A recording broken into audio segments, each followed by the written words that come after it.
Distinguished guests, scholars, and students, it is a pleasure to be speaking to you today at the Arab Conference at Harvard.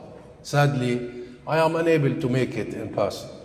I haven't returned to the US since the Trump administration shattered the Palestinian mission in 2018 when I was serving as ambassador in the US. I am honored to be addressing you at what is a defining moment in the history of Palestine, our region, and the world.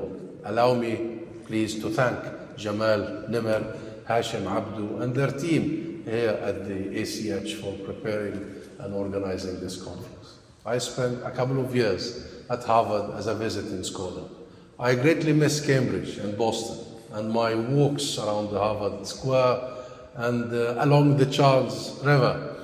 Above all, I do miss my friends, both faculty and students. My road to Harvard started in a refugee camp in Rafah in southern Gaza.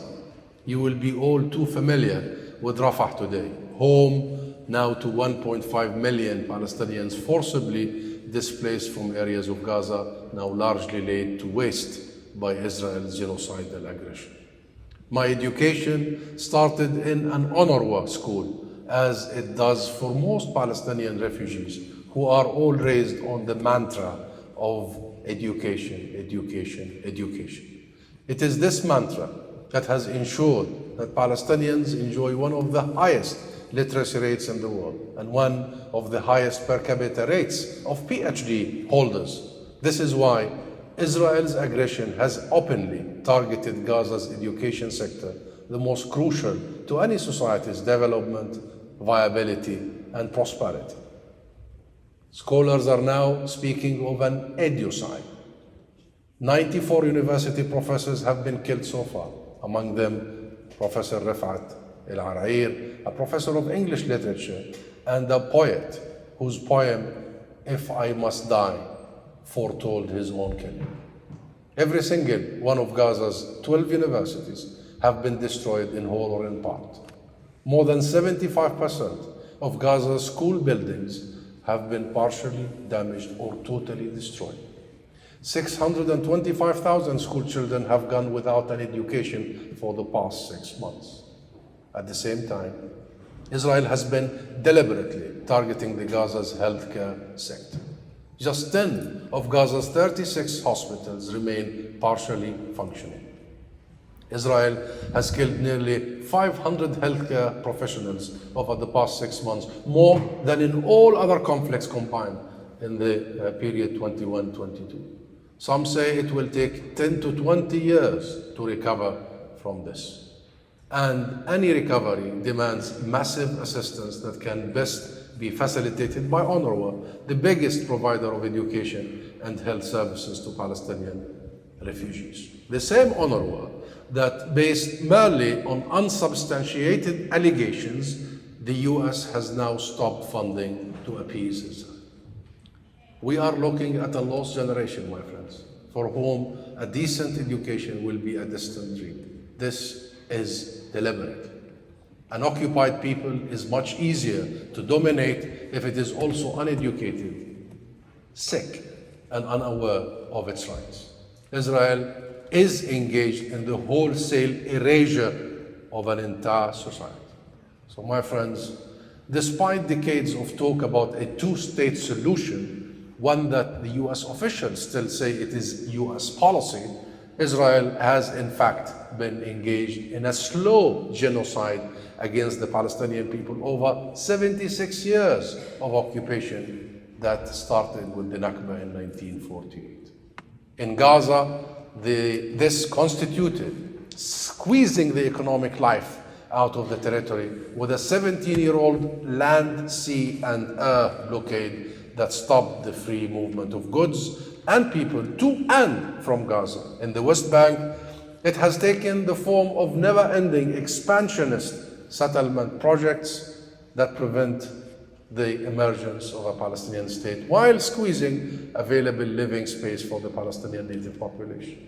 And we are under constant attack by armed and unhinged settlers, terrorists, under the protection of the Israeli military, like we saw just this week in Limghayr and many other villages scattered around the West Bank. This is all overseen by twin legal systems that grant Israeli living illegally in occupied territory more rights than Palestinians living on their own land.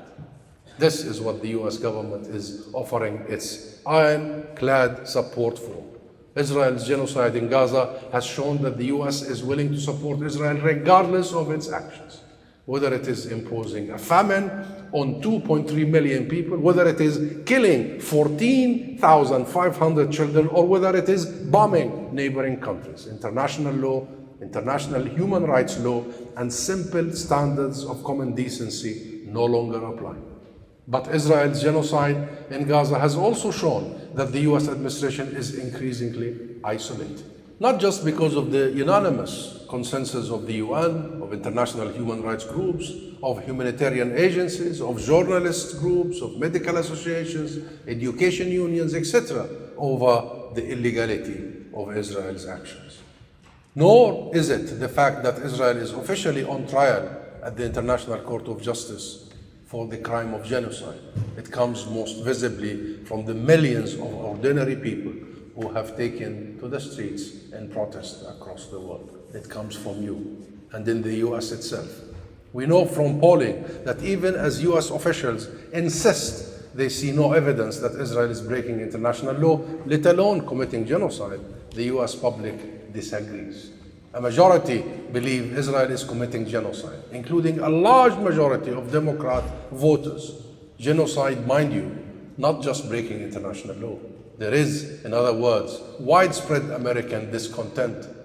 It has been met with attempts to silence dissent, especially on US campuses, where accusations of anti-Semitism are being wielded to stifle free speech, the academic freedom, prevent protests, to cancel debates. The political echelons' blind support for Israel is therefore translating into the repression of America's democratic rights.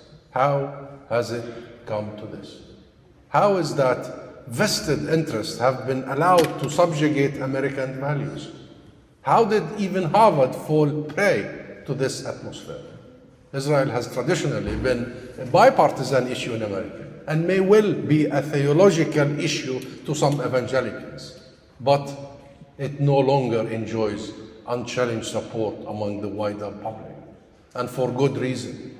Israel is an existential threat to the Palestinian people. Israel is the main cause of instability in the wider Middle East region, and it has revealed itself as a threat to the rules-based global order, to our humanity. Israeli exceptionalism is threatening the edifice of international law. The normalization of mass murder, mass destruction, and mass displacement is undermining the fundamental values of international humanitarian law. It's undermining our humanity. It is leaving deep scars. And the lack of accountability is making a mockery of international justice and of Israel's allies. Israel is corrupting the world and corrupting the US. And this is becoming clearer with every passing day, with every child murdered, every aid worker slain, every school demolished, every hospital bombed, and every home destroyed. But there is growing rejection of this behavior across the globe. It is an apartheid South Africa moment. And change will come from the grassroots. Change will come from you. From ordinary people taking to the streets in extraordinary numbers to protest their own government's inactivity in the face of such brazen criminality. And that is a movement that is uniting the world with one voice and is becoming unstoppable, a force that will go all the way for Palestinian liberation and return, for the equal implementation of international law via sanctions and arms embargo, and for the sake of peace and justice. Even in these dark moments in Palestinian history, there is hope, my friends. There is hope that reason will overcome irrational bias. There is hope because our people never give up.